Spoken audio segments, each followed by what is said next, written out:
So how you been, man? I'm okay. I'm a little bit hungover, but I'm sure it won't come across in the podcast. It'll be fine. It'll make it better, I'm sure. Yeah. Yeah. Other than that, We'll just find working. out how you really feel about Star Citizen. Well, I think people sort of know. I think sort of off the cuff, people will just assume I'm sort of like a Star Citizen White Knight, but I'm relatively critical of the project.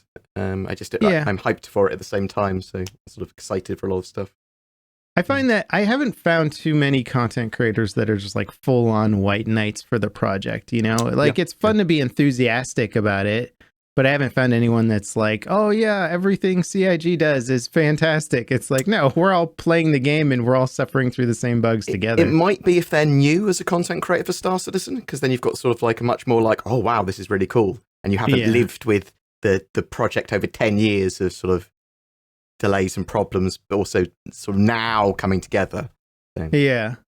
Well, I think that's like my honeymoon phase is sort of ending for Star Citizen, if you will. Yeah. So when we did our first podcast a month or two ago, I was still a tourist of Star Citizen, I think is what you called me. I was in my tourism phase.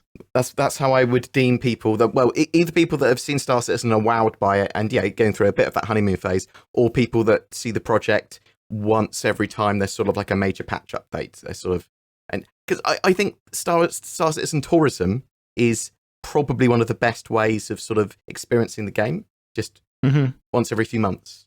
But yeah, sorry, you were saying you're sort of like you're coming off your honeymoon period. Yeah, no, and now I'm sort of like, all right, why aren't more quality of life improvements and stuff in the immediate future on the roadmap, you know? Because they're like, we're going to add persistent entity streaming, which sounds very exciting. I would also like the basic missions to function.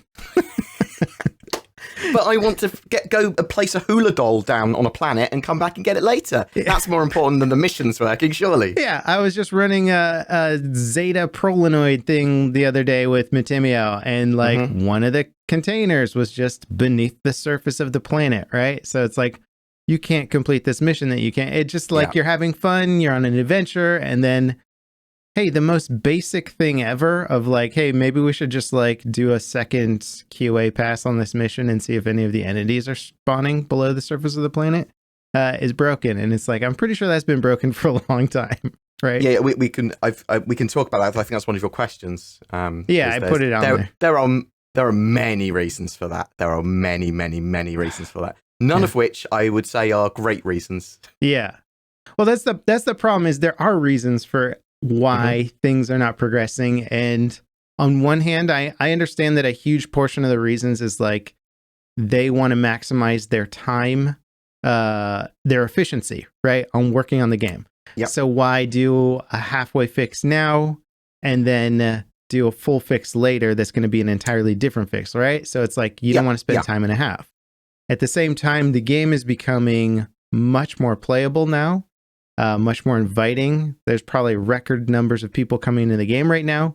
And I think like if I were on the production side of Star Citizen, I'd be having those meetings right now of like, should we start to treat the current persistent universe more as a game as a service platform at the moment, just because of how much interest and how many people are trying to play right now? Does it make sense to do that a little bit more, maybe slow down the efficiency of production for the sake of improving quality of life now, as opposed to a year from now or 2 years from now? They're in a really weird position because they've sort of got this development as a service sort of product, which they do have a live environment, and they have to run it as a game as a service as well for the people that want that now. And that's a tricky balancing act when they have very awkwardly changing and sometimes erratic sort of roadmap plans, because they do reprioritize stuff and they just suddenly go, we're going to do this, and now we've delayed that and we're going to delay that for a year, and now our priority is this, and no, that didn't work, so we're now prioritizing the first thing again. And it's just sometimes it's a bit disjointed, which can be quite frustrating. Or if you're following the project regularly, it's very sort of disappointing because you feel like they haven't told you when they decided to make that change. It's like they've waited like 6 months before going, well, actually, we had to reprioritize that. But we could have told us. Yeah. Could have told us 6 months ago.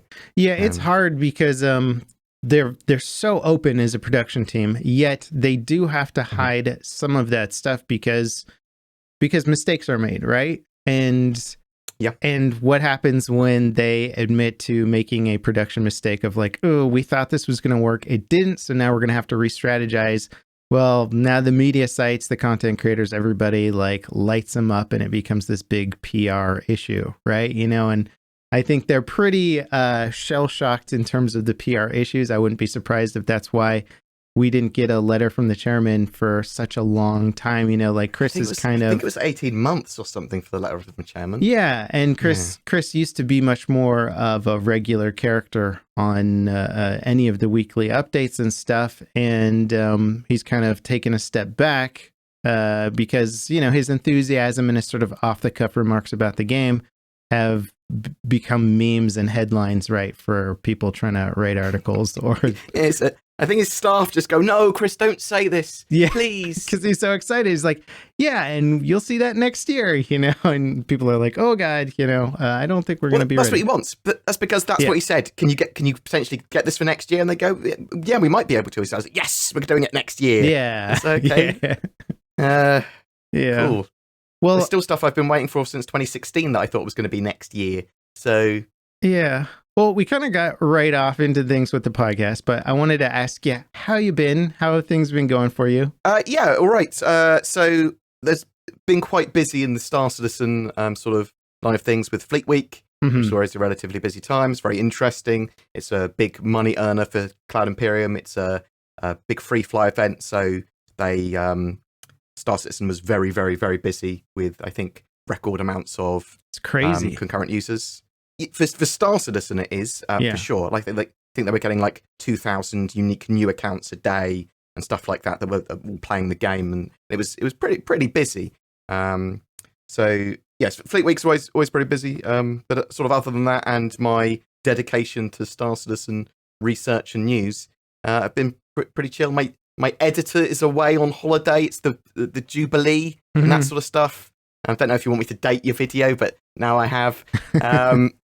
So that's an interesting thing for like a double bank holiday weekend in the UK, which actually sees a lot of people playing Star Citizen throughout different times in the UK. So I've been on the servers, and it seems to be busier in the mornings at the moment, which is weird because that's when I normally film. And I was like, there's loads of people everywhere. Yeah. I've been seeing even after the event, I'm popping into server queues now every now and then when I log in to play. I'm like, whoa, what's going on here? I'm not sure if that's because of the huge amount of new players or because there are just back-end service issues. You can never tell. I'm giving them the benefit of the doubt on this one. I'm like, the game's so popular right now. Everybody wants to play, and it's not server issues at all. I do think Star Citizen is getting to a stage where it's not anywhere near mainstream yet, but there are a lot of content creators, including yourself, that have started to look at Star Citizen and go, well, actually, if this 3 years further down the line, this is going to be a fantastic game. This is going to be like something beautiful and something quite unique. I see the fear. I see the like the duality from the fan base when I make content too. Is like people are like, yeah, you're finally shining a light on this fantastic project and showing how cool it is, and then the other people are like, it's not ready for mainstream. Stop making this project look better than it actually is. And I think I try to make sure I strike a balance where it's like when I do live gameplay, like the bugs are very much a funny and entertaining part of that. And we just throw them in there. I'm not like cutting for like just cool action sequences and like cut out all the bug moments where we crash and nothing works out right, you know? No one's got enough time to be able to cut out all the bugs. When I originally started doing Star Citizen gameplay, I started doing a little bit and then went, I can't do it because there are too many bugs. There are too many things. I can't have those clean cuts and those beautiful scenes and those really interesting things that just sort of flow together properly because it will get disjointed and broken by the bugs. And it's just something you sort of have to deal with, although much more recently those bugs are not so much of an issue, or at least there's significantly fewer bugs, but there are still some game breaking bugs. Yeah, it's funny because I'm sure the state of the game right now for you who have been hopping in regularly for a long time is so much better than it used to be. And for me coming in, I'm just like, I'm dealing with all the bugs that are in it right now. I'm like, this quality of life is terrible, and I need everything to work and stuff. And it's hard for a content creator because you're like, oh, I need to grab a quick shot of this ship on this planet. And you're like, cool, 40 minutes later, or, whatever. If you run into any sort of crash bug along the way, like you just traveled in quantum for 10 minutes or something and it crashes and you're like, cool, let me start this whole process over again. It's very difficult for a content creator who's, from my perspective, I'm used to being able to grab the clips and footage that I need in a relatively timely manner. And Star Citizen's like, oh, time, I hope you have a whole bunch of that, You can sometimes. You can sometimes get it within 10 minutes, bam, it's just done. And sometimes it will be a whole day and you can't get it. You just can't get it. The servers constantly crash. So you were saying about looking at the project now and maybe being looking at the project a few years ago effectively. So I've been there for a while, and the game has changed massively in terms of it being very stable now. Like previously, single digit frames, like as the norm, constant rubber banding of everything, and servers crashing every half an hour, minimum. I do remember some of that, and that's why I more or less just wasn't engaged in the game in any way, because I'd pop in and I'm like, I don't even play games at 30 FPS. I'm like, that's too low for me. Like I need so cinematic. Yeah. As long as I pan the camera at like 2 degrees every 5 seconds, it looks great. But as soon as you look around in an FPS environment, 30 FPS will make me physically ill. So I just wasn't touching the game because I need high frame rate, I need better stability, I need all of these other quality of life things to be working. And so like now it's at the point where I'm enjoying it, but my threshold of joy, because my enthusiasm for the game is like at such a high level, I'm, bearing the bugs where I know a lot of other people watching the videos who are like, this looks cool. They're going to get in and be like, oh God, where am I? How do I get off this planet? What's up with my FPS? Is there any sort of UI or tutorial system in the game at all? No? Okay. So it's just like, there's an occasional tooltip. Like that's the tutorial, which I turn off, which ruin my footage because they're just random tool tips that like almost never have any bearing on what I actually need. It'll be like, did you know, like press N for landing gear? I'm like, yeah, I've been flying for like 30 minutes. I think I remember. And sometimes those tool tips were unbound last patch, so it's not even the correct key, I find. So thanks Dos. That is something they genuinely need to get solved. They need starting missions for all of the professions, and they need sort of a tutorial that goes, look, you've just spawned and we're going to take you off planet. We're going to think of a way of doing it in game that doesn't break your immersion, that takes you off planet and gives you a reason to do things. They just don't have it. Like, you have to find it yourself. That's kind of an interesting question about like the progress of what's going on right now. As I know the what's the tool that they built for the UI called again? It's like building blocks. Building blocks. Okay, so that building blocks is more or less done as a tool, correct? Like, yes, but I mean, you don't know how much they're going to evolve it. Yeah. Because they recently updated the ship spawning UI a little bit at the terminals, right? So and you could actually see other people scrolling through it and all that sort of stuff now as well. So that's a mixture of building blocks and render to texture tech, I think. Okay. Sort of, combined together, I think. And it's like, do they have? I know they have. Looking on the progress tracker, I see a ton of building block related UI update stuff in the pipeline, which is exciting. But do you know what to any extent of like, is it going to be total refreshes of stuff? Are they just going to be like nudging things a little bit more, optimizing? Because in my opinion, I think the UI is just like one of the biggest roadblocks for just people getting into the game. It's really a terrible UI. It's very inefficient. And as soon as you get good at the game and need to do anything quickly, the UI is like, all right, use our, scroll through your ship selection thing. And we're not going to have any filter process or any search process or anything to help you get around quicker. So I think that, as you basically said, the UI is one of the worst parts of the functional game at the moment. Yeah. It is just about functional for what you need to do, but it's really fiddly. And you go through all the different various UI things, whether that be on a ship, whether that be the star map, whether that be your inventory. It's all pretty bad. And you can look at it, and within about a couple of minutes, you go, why haven't I got this? Why haven't I got this sort of filter here? Why can't I just do this here? Who's done this? So, and yeah, so the building blocks basically will allow them to go in and remake a load of these and update a load of these UIs much more sensibly as they go along. It's one of their sort of biggest sort of technical debts to solve, in my opinion. But they are talking about that with inventory, with so like all the ship UIs, for example, they're all getting specific ones for each manufacturer is getting their own UI. The MFTs are getting like total overhauls and stuff. Yeah, and the multifunction displays with them as well. So they're making everything very clicky and very sort of button pully, and every switch has actually got a function. And so this is all being built into a load of the UI stuff, and as they display it on your screen. But we don't know how long that's going to take for any given individual thing. Yeah. And it's one of the things that they have as the downstream teams on the roadmap. So it's not really exposed to us very much until like 3 months before it comes out. So they only show us a very small amount of what the UI team are actually working on. And they typically finish off a lot of stuff. And I think their UI team's not that big. And they've got to do so much. It's wild to me. Yeah, the UI team seems like it could be 10. It's crazy to me because this is one of the most important things to get working, and especially in an early stage, because even if the UI right now was like 90% of where it should be, that last 10% is a lot of quality assurance, bug fixing, and polish. And it feels like the UI right now is like, it's like 20% of what it should be, you know, and it feels like most of it should be thrown away and completely rebuilt, because I mean, and everything is terrible. I believe that that's what they plan to do. And I wouldn't go as far as saying everything is terrible. However, yeah.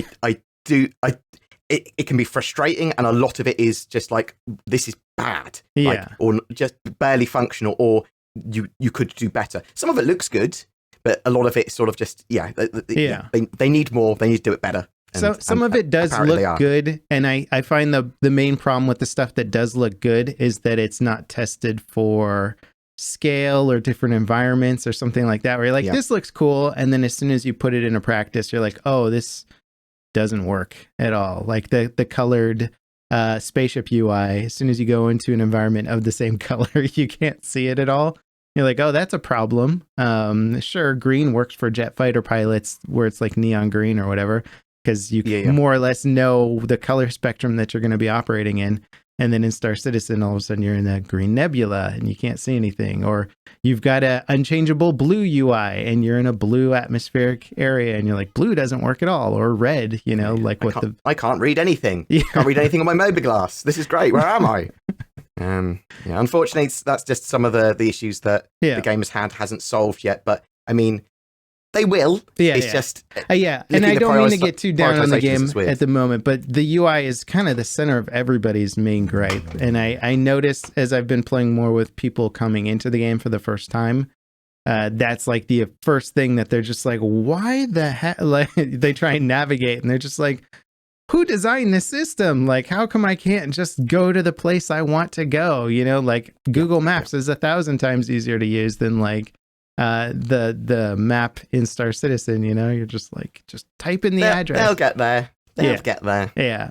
I have no doubt that they know what they want to do. It's just, man, I want that info. I want to know when it's coming, man. In that respect, and to try and change the subject a little bit, there was a lot of exciting stuff talked about recently. The letter of the chairman thing, I think we've discussed it quite a bit, but I read it as more of a new player, which was like, oh my God, I'm so excited. You've been covering the game every day for a long, long time now. So you're a little more weathered to big, grandiose statements and promises. What was your initial reaction to the latest Chris Roberts letter from the chairman? I think the first thing is that I was like, how long do I have to wait before Chris Roberts talks again? That was my first reaction. Because see you again in 2 years, Chris. Yeah, I mean, you see him at CitizenCon. Yeah. But I was used to having him report in weekly with around the verse, the sort of Star Citizen Lives and Inside Star Citizens they did, and doing regular letters from the chairman and constantly talking to the community. And then that just sort of stopped a couple of years ago. And then he sort of very rarely sort of engaged with the community. Now, and there's no real reason that they've said to us about why he stopped. Like, we obviously want him to, well, I want him to be more engaging again. And this letter from the chairman was fantastic and was like 4 letters worth of stuff. Yeah. So basically the main sort of meat of it for me was the road to Alpha 4.0, which for people that don't know, that's sort of like the next giant major step for Star Citizen, adding server meshing, which is a core technology for actually making the game basically an MMO, having servers stitched together. So rather than having just 50-player servers, well, you have dozens of 50-player servers that can then seamlessly move players between them. So you've got a star system with thousands of players. Yeah, with more advanced tech than, say, I don't know, like World of Warcraft, where you've got instances, right? Yeah. So instead of doing an instanced style approach to this, which I think the initial version will be a little bit more instanced based versus the dynamic server meshing, but you're going to be interacting with like tons of servers simultaneously all the time. So like, I don't know, 10 servers, so 20 servers, a lot. So static server meshing, the first stage that they want, will basically have a set planet. So you'll have each of the planets as their own server and the areas around them, the space around them, like as their own server. But dynamic server meshing will allow a single room in a spaceship to become its own server if it needs to be, and then spin down and allow the next largest container to become the server if it needs to be. And it just, as the name sounds wild, actually. Do they need to do something as complicated as that? And I've thought about that for a while. I actually think they do, because otherwise you can't have these giant starship battles with capital ships. Yeah, I think so as well. And that was sort of, I'm sure that's the main reason of the insanely long production for this game is, they got really excited about it initially.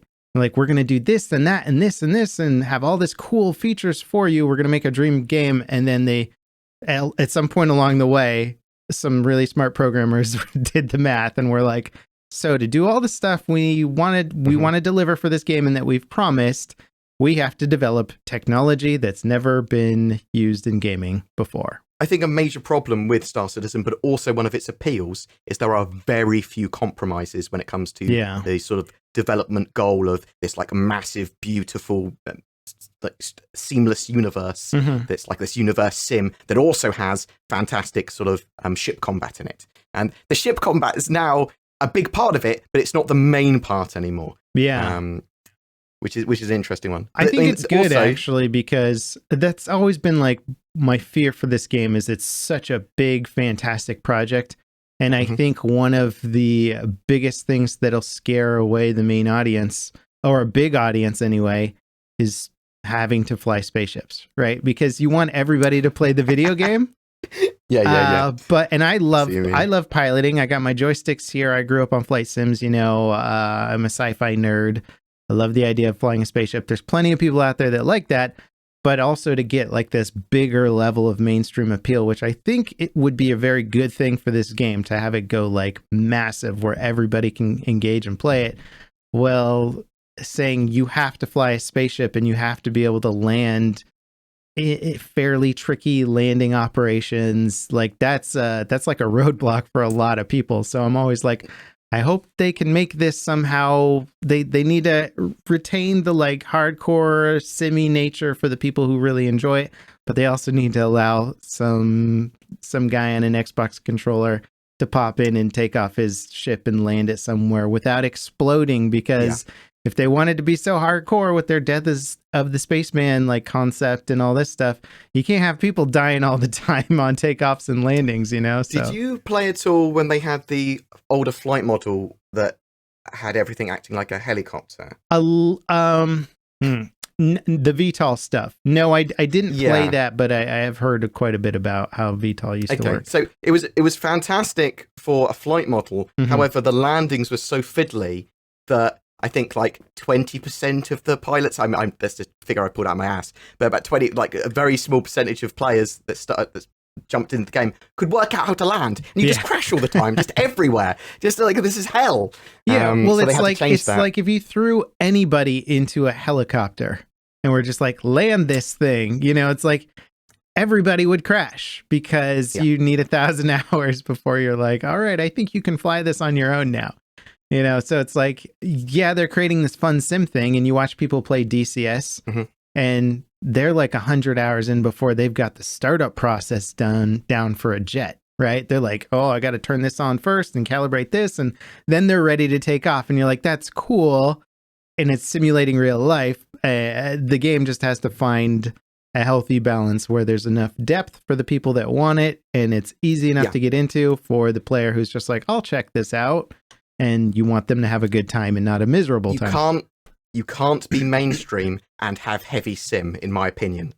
Like if you're too overly like heavy sim and it's too hard to operate your ship, if you have to have a dozen hours of training to flick all the panels, you can't have sort of mainstream with that. So it has to be a game first and then a sim second, at least from my point of view. I think what they're doing, they're striking a good balance in that, like, okay, you get into a ship, you hit U or R or whatever to power on your ship, and it's flight ready, right? You're not flicking dials and stuff. But for the advanced player, you can go in and start messing with all your little power stuff. So it's like, okay, you can fly the ship, you can land it. They just need to like kind of refine that whole process a bit further, where it's like, if you want to just run a box mission, you don't need to worry about your EM signature and your IR signature and overcharging any power components or like getting some super high end shield generator or something like that. Like, you don't have to worry about any of that.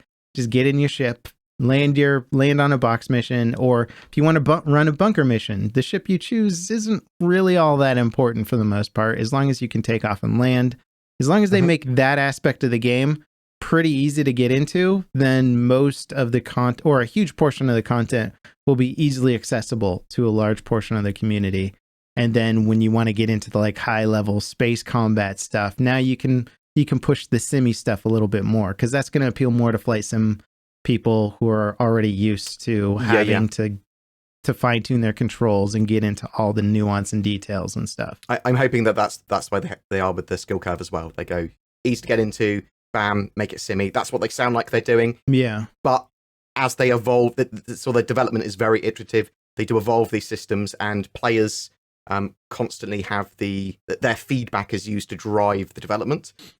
So as long as that's what players want, and as long as it seems sensible, and as long as it's what Clan Imperium want, that stuff gets evolved appropriately. So people should get involved with that development process. People should give their feedback. Do it. Yes, yeah.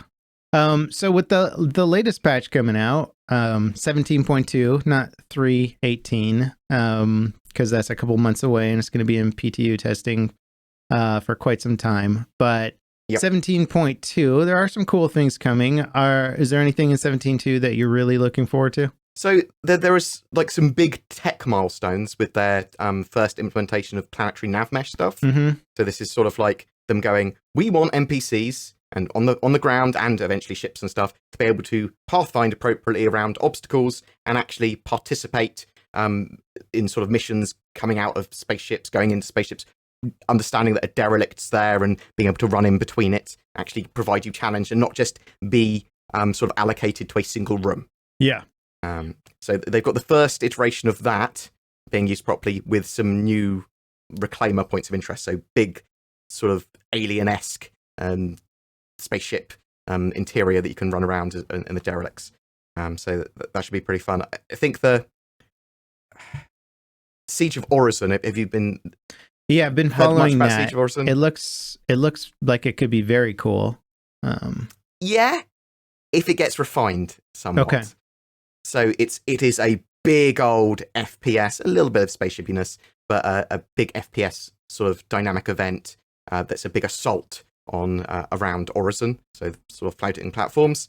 And you're going to need a load of people to basically storm these platforms and then push the NPCs back. It's a PvE-based mission, and it looks fantastic. Yeah.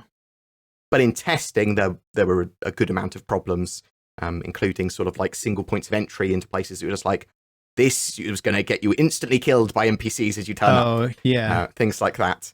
Yeah, some of their NPC, the bunker mission stuff has always been a head scratcher for me because there's just a single point of entry for the bunkers. Mm-hmm. And then if anybody finds you doing a bunker mission and wants to kill you, all they have to do is wait at the top of the elevator and just kill you on your way up. I've been killed before the elevator gets to the top, before. I'm like, oh, okay, like, it'd be nice to have a couple of different ways out so somebody can't just immediately gank you. And from my understanding, PvP will be a portion of the Orison thing too, where you'll be able to engage in player versus player stuff.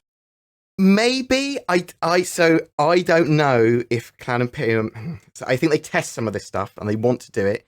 And I do think some of these missions, they'll decide to make them more PvE orientated. Mm-hmm. I'm not sure what they plan to do for the final version of Siege of Orison. Yeah. It is a tough question because, like with Xenothreat, a cool event where everybody in the galaxy has to come together and fight off this invading force and work together on this big collaborative mission to like get your capital class javelin up and running. And then when it is fighting, now you're engaged in a big fleet battle and you're assisting it, and it's cool. Except that if you're a bad guy or you're a player that just wants to screw around, you can go in and kill all the people trying to complete this mission. And it does ruin the experience for people. I wouldn't say ruins the experience for everyone, because maybe that adds the emergent fun gameplay. Mm-hmm. But if you went in with the goal of like trying to complete this mission and have a good time, and then just have like, oh, hey, this server's got a whole team of people dedicated to making sure I'm not going to complete this mission, it could be frustrating. So it's interesting because you want to strike a balance where it's like Jumptown is intended to be a pure emergent gameplay, and Xenothreat felt like it was maybe intended to be more of a collaborative PvE mission that sort of turned into, oh, hey, players can also jump in and upset the apple cart and ruin the whole thing for everyone if they want to. It was only one part of that Xenothreat sort of dynamic event that was problematic if players PvP'd in it. And that was when you were moving cargo from one area to the other to try and refuel the javelin. Yeah. Well, I actually disagree. I was watching Avenger 1 went into the spaceship combat portion. And I find it fun when there's PvP there. Oh, yeah. So I encourage that sort of PvP because I want them to get involved with those fleet battles. That makes them really interesting. And I don't feel like, well, they just beat me because I'm transporting cargo that explodes when they shoot me. Like, gotcha. Yeah. But sorry, you were saying that with Avenger on. No, it is interesting. I'm actually not on either side of that argument because I think it's just one of those things where it's like you got to do it mission to mission. It's situation to situation. Do you want this to be an event that can't be ruined or the process of it won't be upset by a dynamic thing happening with player interaction? Or do you want it to be that full, like, just chaos and no rule of law and anybody can do anything? So, yeah, with the Siege of Orison, it's like, I could see people really wanting to get into it and experience the lore of it and the story of it. And if somebody was just trolling, that could potentially ruin it for somebody. But at the same time, I also love the idea of being in there in this kind of Tarkov-y like environment where you're like anything goes. There's no sensors up. I can kill players. I can take all their loot. I can do whatever I want here. So, I wonder if they'll run the event a couple times and maybe tweak it along the way and see what works best. Well, so that's the interesting thing. How do Cloud Imperium sort of solve some of these issues with people ruining an event with PvP or whatever? How do they discourage that, or how do they make sure that doesn't happen or is guided in a certain way? Like things with like Xenothreat, like you said.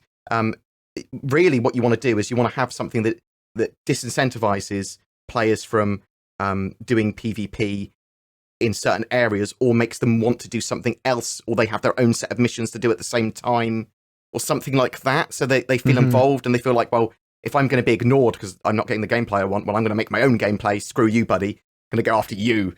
I don't know. It's interesting to see how sort of Cloud Imperium solve these issues. Sometimes they don't do the best job, but it's important they look at it now and then work out plans for the future and how they develop missions sort of will be sort of yeah. based off. And I don't think the trolling or the quote unquote ruining, I don't like the word I chose for that, because the game is supposed to be dynamic and emergent, and you're supposed to be able to do whatever you want.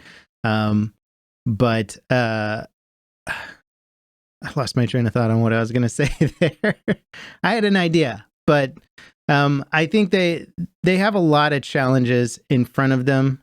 I think it's fun. The emergent stuff is fun for sure. And I think they might have to put in a few more rules at the end of the day, especially when it goes mainstream. When the game goes mainstream, you're going to have a lot more trolls and crazy people in there pushing things even further than now, right? Because I think the game is at its minimum level, troll level. And so it's like, yeah, we haven't even experienced like the level of trolling that could occur in this game. What is mainstream to you? What do you mean by that term? I think when you get kids, a lot more kids involved in the game, right? Because I think right now they did that poll on Reddit recently where it was like, what's your age? And the biggest demographic was like 26 to 32 or something, which is fairly older for a general game population. So if your biggest demographic is not in the teens, then I would consider it to be more of a mature game for the most part, or So once you get a lot more kids involved in the game, and that it becomes more mainstream, more accessible, there's more big streamers playing the game, attracting younger audiences to hop on and play. I think you're going to get a lot more, let's just play the game to do the silliest, crazy stuff we can, versus, delivering cargo and building up our bank account and running missions and that kind of stuff. So I anticipate a lot of that coming if the game is successful down the road. And so it'll be interesting to see how they deal with that level of interest and the maybe more nefarious approaches to gameplay. I'm interested to see if them solving a load of issues and getting to a load of sort of technical milestones. Is that what's going to make it mainstream? Or when it's mainstream, are they going to solve some of the issues that they could only solve when it's mainstream because of stress testing? So I'm interested where it's going to be in a few years. That's all it is. It's just the whole project interests me, the development of it, warts and all. So yeah, because we honestly still don't really know what the final product is going to be, right? Yeah. Are we going to spend most of our time getting all our gear and then 10% of the time running missions? Or is it going to be this game where we're constantly out in the verse, constantly running missions and interacting with people and stuff like that? We just still don't really know what the end goal is. And neither do they. Yeah. Which is also exciting, right? Like they also don't know. It's like when they talked about having to test persistent entity streaming, they're like, we think we're anticipating 90% of the ways that this is going to break the game. We have no idea the other 10% of ways that this is going to break the game, which is why we're giving ourselves a very large amount of time to test and figure out how this is going to break the game in all kinds of ways we haven't anticipated. And I imagine it's going to be as exciting as persistent entity streaming sounds. I imagine they'll be fixing exploits and bugs with the system probably for years, right? Yeah, that's a good point. And so there could be problems longer than just a 3-month window as well. I mean, what if the full persistent stuff doesn't work as intended? I mean, it could delay parts of the project for a while, for another quarter. Because that 3.18 patch also has salvage in it, and it has this like giant cargo refactor, changing like a load of the stuff for cargo. And that's quite a lot of milestone tech for Star Citizen to all be thrown at a single patch. And I'm slightly concerned. I'm slightly worried that what if stuff goes wrong? Yeah.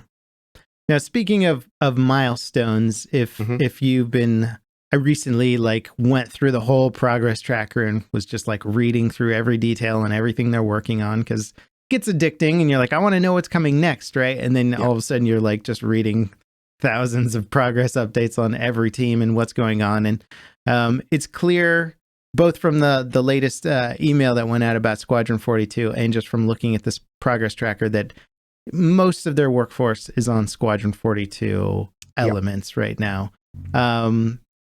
And they seem to be making good progress. Like they seem to be, some of the stuff even seems to be ahead of schedule in terms of like Yeah. finishing up things and hitting their goals and their markers and stuff.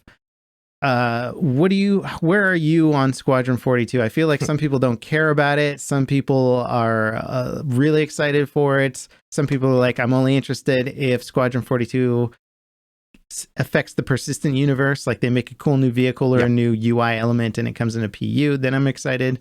Like, what are your thoughts on the whole, like, all hands on deck with Squadron 42? So, firstly, people should be, that want Star Citizen to come out, they should be excited by Squadron 42 progress, because basically it makes its way into the persistent universe eventually, is the idea. It's sort of iterated upon, fleshed out in Squadron 42's branch now, and then put in the persistent universe. And they don't like to release sort of features in isolation anymore. They go, this feature needs to have a ship that goes with it, and then we release it in the persistent universe when that's happened. But Squadron 42, as you sort of pointed out earlier, it could be 90% completed now. It does sound like it's making huge progress. Mm-hmm. But that last 10% can be by far the longest period of time in a game's development, polishing, iterating, finishing out all this stuff, and then sort of going, well, actually, we need to get these wild lines, or we need to re-record some of the mocap from the original actors or voice lines and things like that. Because if you looked at the latest report, they talk about some placeholder lines until they can get some stuff re-recorded. Yeah. And I was like, they're doing, they said they just completed re-recording for certain mocap stuff as well. Yeah. So they're like, yeah, we already needed additional motion capture stuff. And you're like, are they getting the original actors back in? Are they just getting different body doubles to do some of it? You know, like, it sounds complicated. Yeah. I mean, a lot of their sort of rig-driven stuff can probably get away with not having the original actors, but you need the original actors to do the voice lines. Yeah. So it's interesting to see what's going to sort of happen with that. But I think the problem with Squadron 42 is that Cloud Imperium don't want to talk to us about it. They're keeping it really close to their chest, and they're not doing any sort of traditional adverts or media stuff for it at the moment, because it's not close enough to release. Yeah. So we just don't know. We just don't know when it's coming out. Yeah, I know. I think they've it's exciting and it's sad, because you're like, I want them to show me more about it, but I think they've been so because of the early stages of production for this game and talking about it and all the media stuff, and them still trying to get away from this game is a scam stereotype that is still very persistent out there. It always surprises me. It's a good meme. How many? Yeah. Well, it's a good meme, but also you're like, there's legitimately a huge portion of the gaming community that still thinks Star Citizen is this, like, we're selling imaginary ships for tons of money and not delivering anything on it. They're not imaginary, they're virtual. Yeah.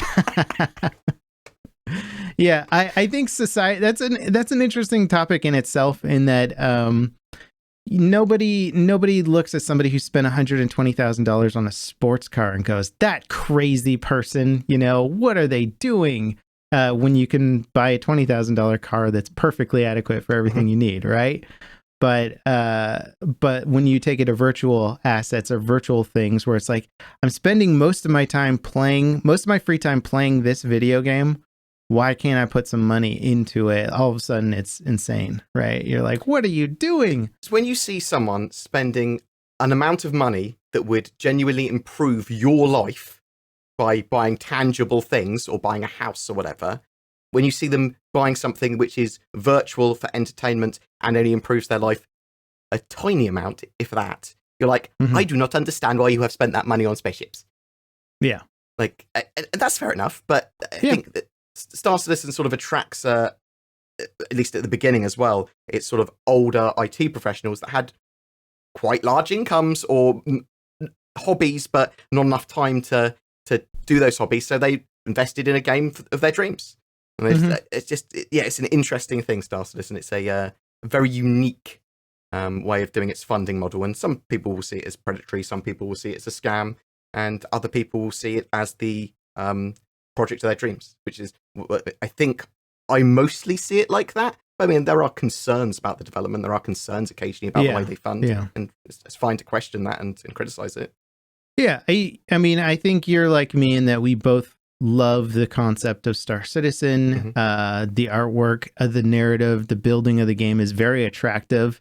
But we're also realists in that, like, there's problems with it. It's a real project with real people working behind it, with real money and real deadlines and every problem you could anticipate. And sure, it's not going like perfectly, but it is going, and it is exciting. If you give them enough time and enough money, which apparently they have, both of those, they're eventually make an amazing game. I don't have a doubt about that really now, because they just go, yeah. If anything's bad, if it was No Man's Sky bad release or something like that, they'd work on it, and then they'd have a great game eventually, again, like No Man's Sky. Yeah, which is interesting. And in the same, what No Man's Sky did is they went radio silent for a long time after the game came out. Good for them. Because they got such bad PR, right? And there's nothing they could say or do that was going to be like, oh, we'll fix it with our words, because that never works when your bad game comes out. And people are like, fix the game. And they're like, we're working on it. And then just more bad PR, right? So they went radio silent. And I wonder if that's sort of kind of what happened with maybe Chris Roberts a little bit after getting so much bad PR and being so much in the limelight a bit. I do miss, I think all the diehard fans of the game miss him a lot, because his personality and his enthusiasm is really contagious. He's a likable guy. You like listening to him. I missed him and Sandy, talking about the game and like going over. It felt it made it feel communal, kind of like a family project almost. And you're like, I like listening to these passionate people talk. And then he just kind of like disappears. And I think part of it might be because of the PR thing. And the other part might also just be because as you know, as a content creator, putting yourself out there in front of a camera on a regular basis is actually a lot of time and work. And maybe he really just wants to work on the game right now. That is quite possible. Like, and quite genuinely, I think that could be a big part of it. But one of the things that you were saying as well, like, I think it's very important that Cloud Imperium take criticism but aren't disheartened by it, and they should not stop doing something or go, oh, we're shy of showing off progress or upsetting people.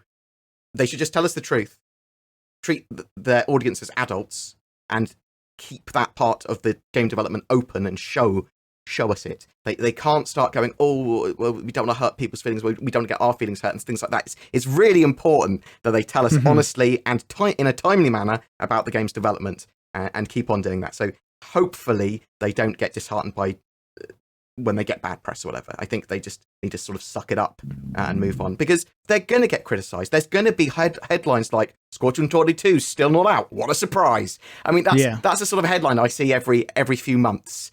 And I was like, just make a great game, and eventually people are going to have to eat their words. So that's the hope anyway. I almost worry that like them not talking about Squadron 42 forever and then like launching the game after like 12 years or however long it's going to be before the game comes out. It's almost like setting up critics to be like, oh, I can't wait to like rag on this game that's been in development for 12 years, Yeah. So it's like, maybe it should be teased a bit more. Maybe like people should get a demo version of the game. Maybe you should get to play the first 2 missions or something. Yeah. I remember demos. Demos are great. That's what I miss demos so much, man. Demos were the best. Yeah, they really were. You got to play it, and then you're like, I like this game. Maybe I'll buy the whole thing. Yep. And I don't have to pre-order it either. I play the demo, and I like the game, so I'll buy the game. Yeah. But it does sound like, based on that the last email they sent out about Squadron 42, that there are large portions of the space combat or space flight portion of the game are like completely playable. And yes, that was the dogfighting team who had completed a load of work on this. That for the first half of the game, they're getting large portions of it over this quarter, this month maybe, playable. And into vertical slice quality, a lot of it as well. So I was like, that's quite big. But again, as you said earlier, basically, that last 10% can take a long time to actually get finished. So we don't know where we are. Are we a year away from it? Are we 4 years away from it? We genuinely don't know. It's frustrating. I know. It's frustrating. And also there's like that that just the divide of like how much money do you think came into this game for Squadron 42 versus the idea of the persistent universe, right? Because I mean they're both kind of tied together, but at the same time the planet tech, the simulation promises were not necessarily built around the idea of Squadron 42, I feel, as much and more about this fully interactive persistent universe. So like a huge portion of the money went into the game for the PU, and now all hands are on deck with Squadron 42, and the PU people are kind of like, so, where's all my cool stuff? I think roughly Star Citizen, with all its funding and all of its sort of investment and stuff, it's got about $500 million. Yeah, 500, crazy. 500 million. I think, I can't imagine more than I would expect it to be less than 100 million of that is Squadron 42 related. As in people buying Squadron 42 as a product. It's probably about 50 mil. Yeah. I mean, I'll try and do a breakdown, actually. I'd love to see those figures. Yeah, it would be interesting, especially considering that the money being spent on Squadron 42 versus PU stuff. And obviously, most of it's crossover assets, right? Like the entire Odin system, which they're building for Squadron 42, will become available to play in the persistent universe, right? So it's like, it's not like the Squadron 42 stuff is just for single player, not going to end up in PU, and half the tech they're making for it, obviously it's all crossover technology, but we're still struggling with basic UI stuff over in the PU and basic mission bugs, and then all hands are still on deck with Squadron 42. It is, now that my honeymoon phase is over and I'm following things more regularly, I'm like, all right, like let's get more PU stuff. But and that's an interesting balance as well, that they have to put a load of stuff in to maintain the game and develop and release regular patches for a live product, compared to also trying to push the tech forward and finish the game simultaneously. That's a weird place to be in, and Star Citizen is incredibly unique. And I think it would help if they made Squadron 42 a little less secretive and opened up some of the stuff, because I think so as well. I understand the want, especially as like, because Chris is a filmmaker as well. You know, you don't want to ruin the narrative. You don't want to ruin the story. You want all the surprises and twists and stuff there to be surprises and twists for everybody. But we are in kind of a different era of content consumption these days. Like when a single player game comes out that people are interested in, you'll watch a streamer play. Like I didn't play the latest, was that super hardcore single player game that everybody was playing? Yeah. I didn't play it. I did watch a streamer play it for a couple hours and was like, oh, this looks neat. But I knew it wasn't the game that I was going to enjoy playing, right? But that's how I consume that content a bit. And we're kind of in that era of like, the single player is going to get ruined for a lot of people just when the game comes out, right? Because somebody's going to stream it. People will be like, oh, that looks cool. So I don't know. I think being a little more cognizant of this different era of content consumption and giving us some sneak peeks at the game. You don't have to ruin this narrative or the story, but some fun setup missions or something could definitely go a long way into like just keeping us like, hey, it's okay that you're putting 90% of your resources into Squadron 42 right now, as long as you show us a little bit of that. That'd be nice just to see a little. This is something I wanted to ask you specifically because you talk about it in your videos, of which I watch all of them, but thanks. You talk about I don't even watch all my videos. That's fair. I don't watch all of mine either. There's too many of them. You talk about medical gameplay a lot, and you wanting to be like a medevac and like do that in the universe. I assume you've probably pledged for the Apollo. I actually haven't. What? So I've got an Endeavour. I've got the hospital ship. Yeah. So the Apollo's sort of a few sizes down from that. Yeah. So I probably will buy an Apollo at some point. I mean, I'm going to get everything in game eventually. I'm not super pro buying expensive spaceships with real money. Yeah. Because I'm quite practical with money. I'd rather buy more hardware. It also does ruin the progression experience too, right? Maybe. Yeah, if you bought everything, you probably would. Because you'd be like, well, what am I grinding towards? What am I trying to grab? I've already got my Explorer Carrack or whatever. Bam, I'm done. Yeah, I see what you mean. I do think it's going to be more of an Eve-like experience where I'm going to have hundreds of ships just sort of everywhere for lots of different purposes. So I'll probably want multiples of the same ship and stuff eventually, because I am planning to play Star Citizen quite a lot. But with the Medivac stuff, my editor loves medical gameplay in lots of games, and both of us were enthralled by the cyberpunk medical evac mission where you yes at the very start of the game, the best part of the game. I mean, it's the most refined, and looks awesome. But those sort of like the armored sort of medivac, run in, rescue someone, get them out of a hot zone, get them in your ship, heal them, whatever. Well, or give them sort of work out what's wrong with them, give them some sort of field medic stuff, whatever. I like those sort of high pressure situations where I'm focused not necessarily on the combat, but on trying to save that guy. And just, isn't that such a cool social experience when you're like, oh no, I'm down, I'm bleeding out, and someone comes and rescues you. You don't. Yeah. You just. Well, and the fact that it can happen, like somebody posted a video a while back where they fell down a hill exploring, like, I think Microtech or something, right? You fall down, and guess what? Fall damage hurts a lot. They become incapacitated, but they're like hanging out on this like rock on the side of a slope. Nobody would be able to. You couldn't climb up there. You couldn't walk down there.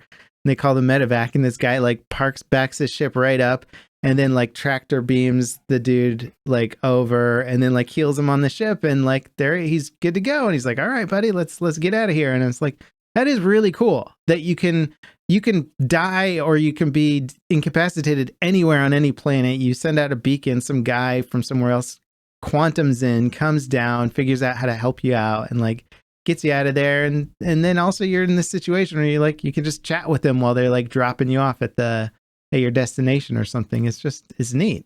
I think I like the idea of doing that, but at the end also going no witnesses and then killing them.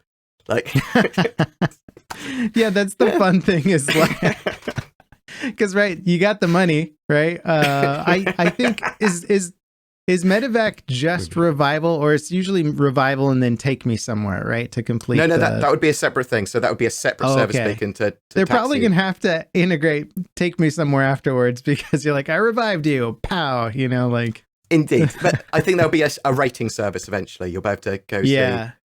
I like that. I actually like that a lot. Is traditional MMOs like WoW or whatever you want. That's the only MMO I ever really played a lot of, so it's my only reference. But you can be a bad guy one day and a good guy the next day, right? There's nothing preventing you from that. Nobody's really gonna remember like who you are unless you're a bad guy forever and you really build up a reputation among players. But having Star Citizen with they have the current in-game reputation system, which affects missions that you can do and stuff like that based on what kind of player you are and who you interact with. But also having player-given ratings and stuff based on stuff, or like a review, like this guy revived me, but he shot me in the head afterwards. It's important. 1 star or something, and then somebody's like, sends out a contractor or whatever, or beacon, and like they're like, do you accept this guy as your medevac? And you're like, it's a 1 star, he killed the last guy. Like, no, so that would be actually pretty cool if like I think it's important, like, because otherwise we'll have people just doing dumb stuff like that. And when I want to do medical gameplay, I want people to be able to trust that I'm not going to shoot them in the face. Like, it's because otherwise you're just anxious constantly. Like, it's the same with refueling now in game. Like, you call for a refuel. Well, number one, the person turning up might not even having a refueling ship. And number two, you're just probably going to get blown away by someone going, lol. Yeah, basically the refueling thing is like, oh, do you want to go blow up a ship that cannot move in space? Or you just get 2 pirates turning up and... Yeah. Just help, I'm completely out of resources and I can't defend myself. Here's my location. Would you like to kill me and take all of my stuff? But eventually, maybe you'll only be able to send service beacons. You may be able to filter it. So I only give this location out to 5-star people. Things like that. Oh, so, something like that could be interesting for sure. Because otherwise, you are just going to get tracked down by pirates that go, lol. No, there's I love the idea that the game isn't preventing you from being a bad guy, taking advantage of the system. But also the system does have to work to a certain extent where like you're not afraid to use it, right? You don't want to you don't want to run out of fuel and be like, well, I could use the refueling system, or I'm just going to message one of my friends because at least I can trust them, you know?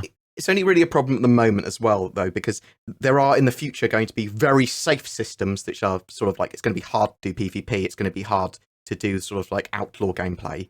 And there are then also going to be Wild West systems, which are going to be very dangerous. And yeah, if you put out your service beacon, if you put out, I need a refueling request or whatever, you've got to be aware that you might just get owned by someone coming along to get some easy money.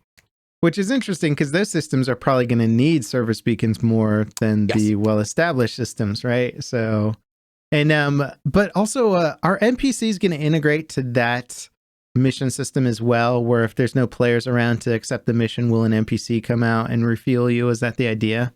I believe so. Cloud Imperial basically said NPCs will be able to do pretty much anything a player can do, and vice versa.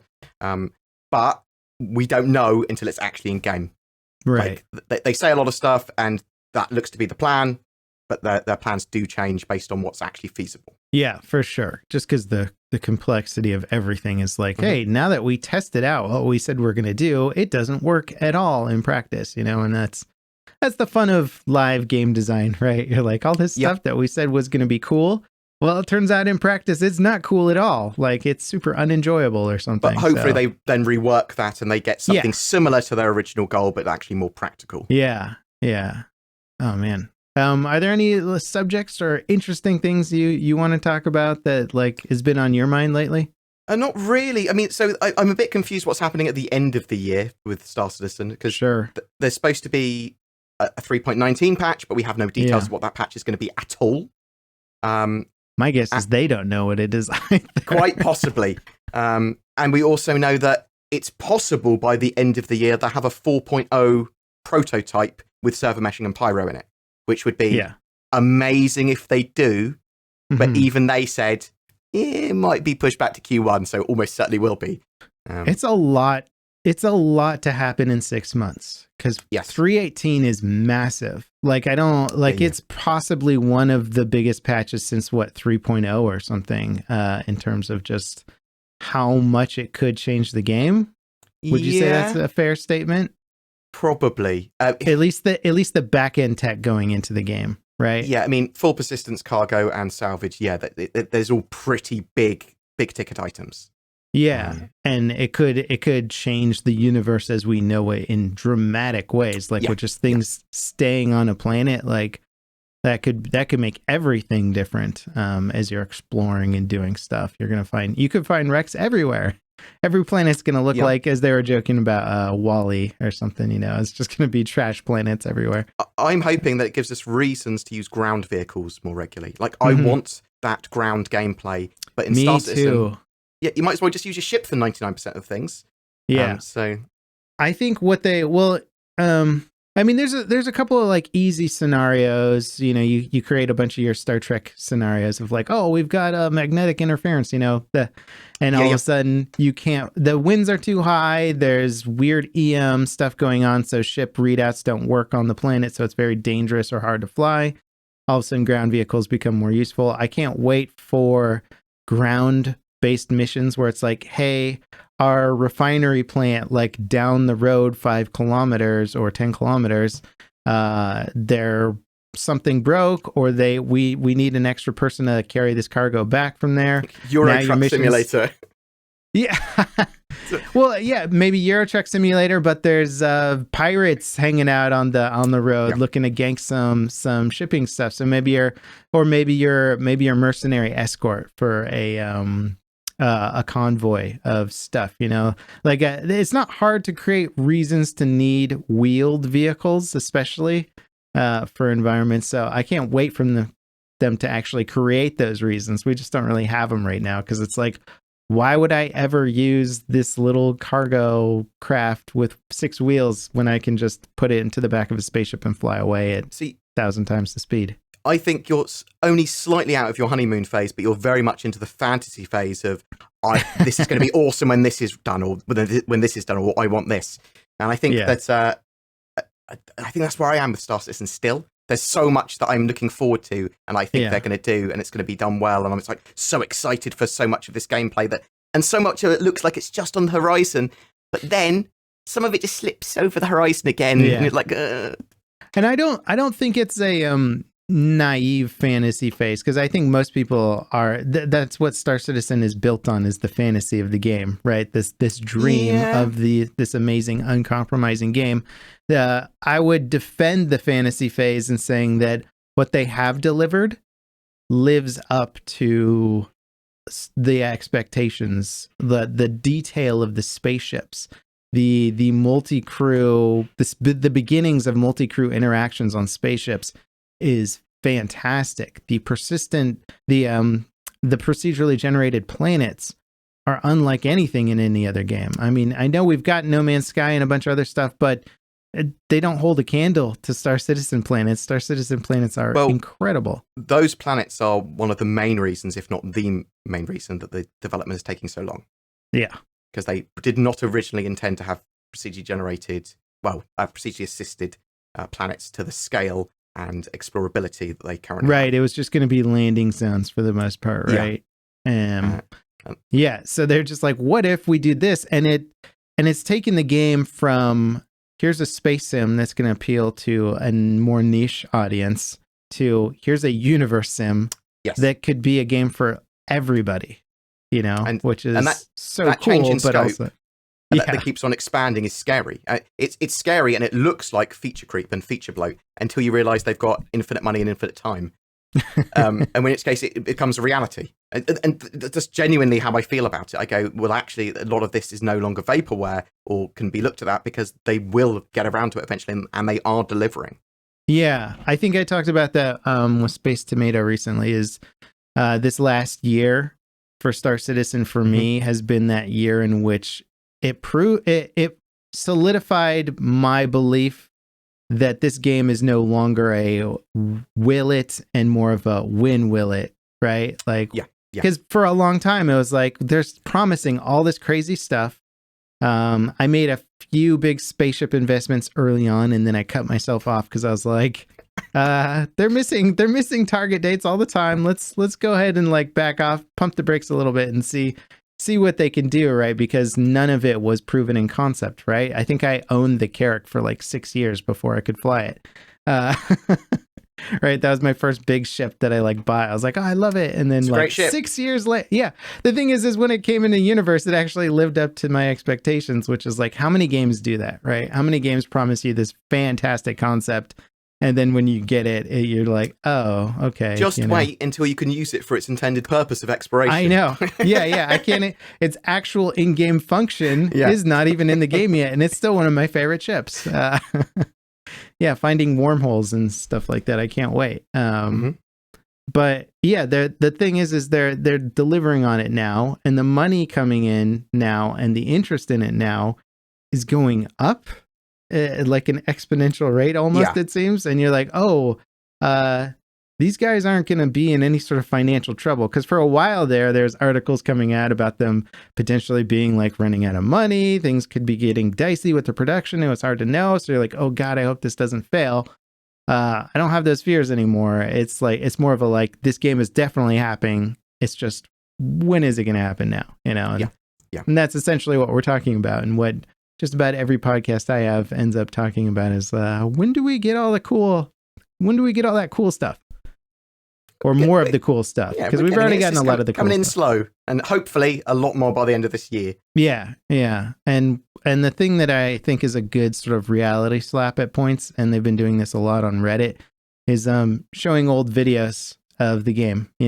Here's what the game looked like in 2013 or 2014, and you're just like, oh my God, like, the progress being made is very substantial. It's slow, but it is substantial. And just visually, the upgrades and the fidelity of everything is like gone so much further than even the initial concepts of the game and the initial trailers of the game previewed. You're like, maybe one day we'll have a game that looks that good. You're like, and now they're like, no, it's better than that. And you're like, that never happens, but I guess it happens when you have a game that's in development for 10 years, and and graphics get upgraded, and engines get upgraded, and our tech gets upgraded significantly over a 10-year period, that they can just evolve the concept and the visuals so much.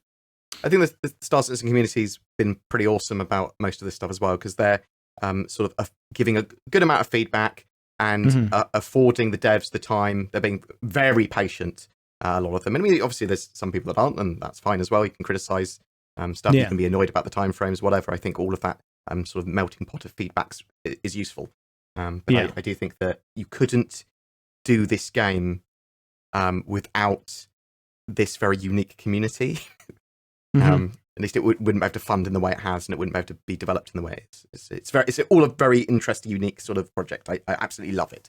Yeah, it's definitely a project built on passion, like from the community to the developers. It's an entire dev team of people that are very passionate about the game. Even when I talk to people on like the support channels, like Concierge or something like that, and you're like opening a support ticket about something, like even those people know everything about the game and are super passionate about the game and are like big fans, and like, man, that's cool. Like everybody on this team is like here because they want to be here. It's very different from any other big projects I've been aware of in the game world. You know, it's like big studios are like, we need to make a new first-person shooter, develop a new first-person shooter that's a battle royale, you know, and like they start with like, here's a market that's ripe for making money. Now let's make a game for that market. And like, that's not what Star Citizen is. You know, it's a game for people who just really want this game to be made, and everybody working on the project just really wants to play the game. And that's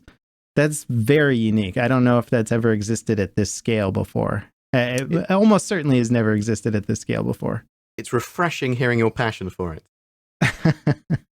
I hope my passion maintains. Yes.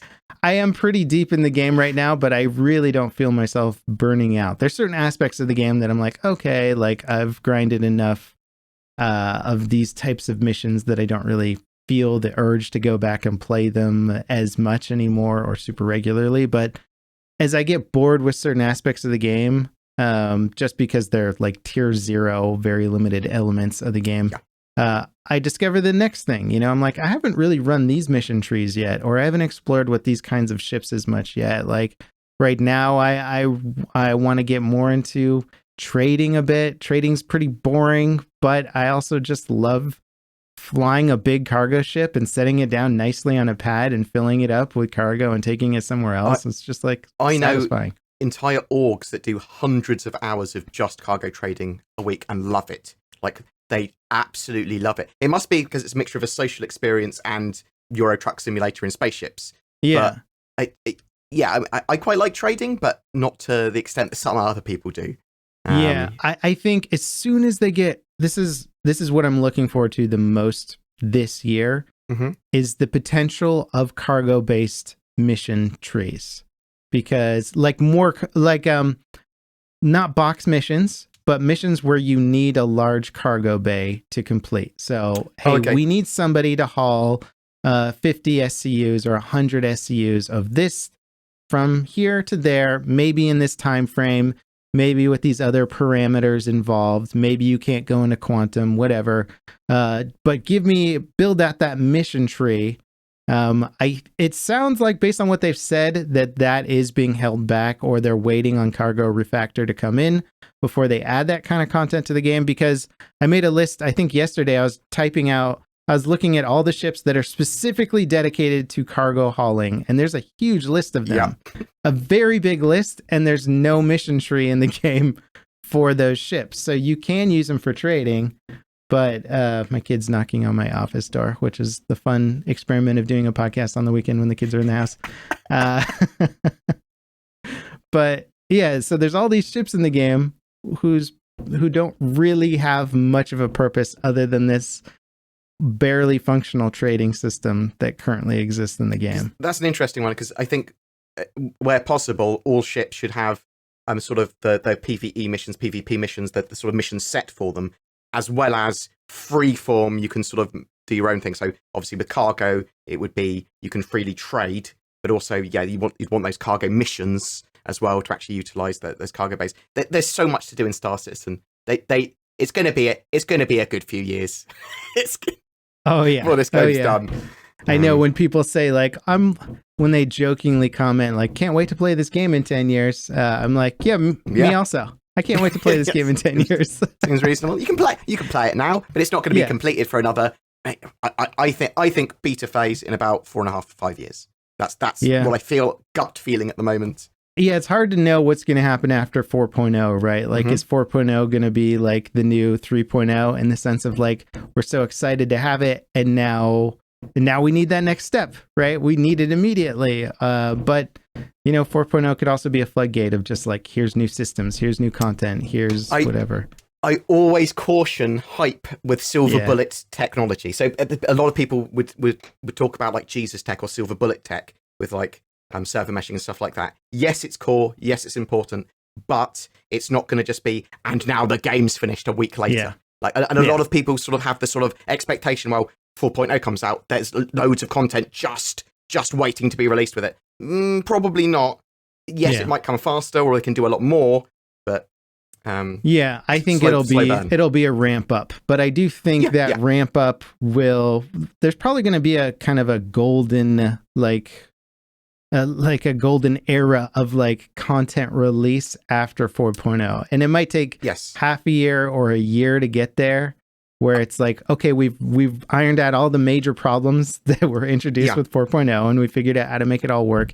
Now here's a system this patch, here's a new system the next patch. I do think we're going to see like a golden era, as you said, where they don't have to keep on redoing tech. They don't have to keep on redoing and bug fixing constantly little bits or redoing whole spaceships. They just go, everything's new, everything's built to gold standard immediately, and we can just keep on pushing forward. So hopefully, and they can solve a lot of their technical debt at the same time, as I'm hoping. Yeah, a lot of hope. Games built on hopium. But that's fine. It's exciting. I don't mind it. There's nothing wrong with being hopeful. It's been a fun. It's a fun community to get into. Yeah. I really enjoy it. It's surprisingly coming from the FPS community into a Star Citizen community is like, oh man, the people are just like generally pleasant. People don't mind that I'm really bad at Star Citizen, especially for the thousands of hours I have in the game. I'm terrible as a pilot and terrible FPS, but people just don't seem to mind. They're like, Yeah. Well, I think that's great too, because it's like, it's the game where you don't have to be good at like reaction based thing. Like it's not this hardcore esports like thing. And you can approach it from that angle if you want to. You could be the best fighter pilot ever, or the fastest racer. I could not. Right. I promise you, I could not. But I mean, you could be a fantastic medevac someday, So it's like maybe. So for me, actually, industry is what I enjoy the most. Probably a little bit of everything, but I'm about base building and that pioneer. We'll get it in a quick 4 to 5 years. Can't wait. It's a joke, but also true. Yeah, probably not too bad. Who knows? Maybe PES will come in and they'll be like, hey, it's actually not that big of a leap to start checking buildings down on planets. Maybe. That's genuinely a thing with persistent entity streaming and then 4.0 and server meshing. Maybe everything goes amazingly well and they can push out a load of content quickly. Maybe. Yeah. Hopium. Maybe. Well, I didn't really introduce you at the beginning of the video, but I feel like anybody who knows... Start again. Anyone who follows Star Citizen absolutely knows who you are. But for anyone unfamiliar with your content, do you want to just tell them where they can find you and maybe just a very brief summary of like kind of what you do? I'm Board Gamer. You can get me on the YouTube's Board Gamer UK and pretty much anything else with Board Gamer or Board Gamer UK in it. You find me on all the social medias and stuff. I basically produce Star Citizen news, summaries, and highlight content, and I try to make at least one video a day, and I have, I think, averaged that for the last 7 years. That's incredible. I'm a big Star Citizen fan. I absolutely love Star Citizen, but I like it warts and all as an interesting project, and it has the right to be criticised and talked about, and the news delivered, sometimes without any more sort of opinion given. But I am a big fanboy of Star Citizen. So sure, I think we all are.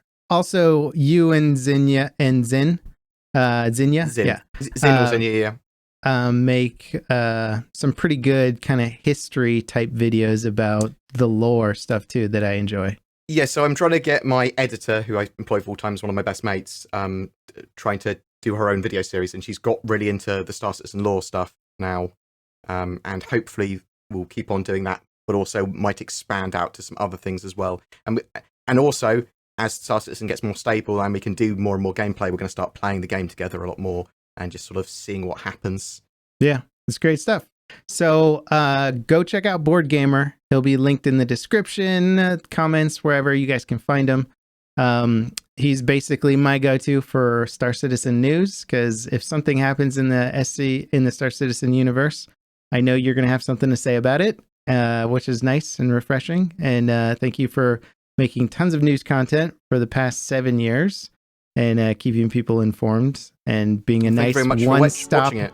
Yeah, and being a nice one-stop shop for all your Star Citizen needs, essentially. Appreciate it. Thank you. And thanks for coming on the podcast yet again. A pleasure to be here, mate. Great. Well, all right. We'll wrap it up there. Thanks, guys. We'll see you later. Bye.